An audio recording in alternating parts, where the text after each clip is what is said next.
আমরা আজকে আলিফ ভাইয়ের বাড়িতে গিয়েছিলাম। সার্জিস ভাই, হাসনাত ভাই সহ আমাদের সাথে 3টা গাড়ি ছিল। প্রোগ্রামের কর্মসূচি শেষ করে আমরা কবর জিয়ারত শেষে ফেরার পথে একটা ট্রাক এসে উদ্দেশ্য প্রণোদিতভাবেই আমাদের যেই গাড়িটা ছিল গাড়িটাকে ট্রাক চাপা দেওয়া হয়।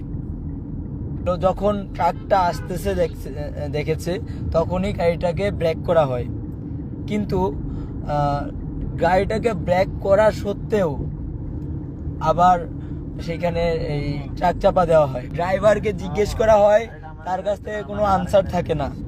সে বলে যে তাহলে কি আমাকে মারবেন, মেরে ফেলেন, মামলা দিবেন, অনেক ভিত্তিহীন কথাবার্তা বলতেছিল।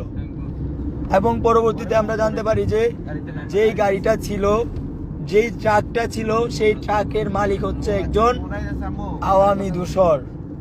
সে এখন পলাতক।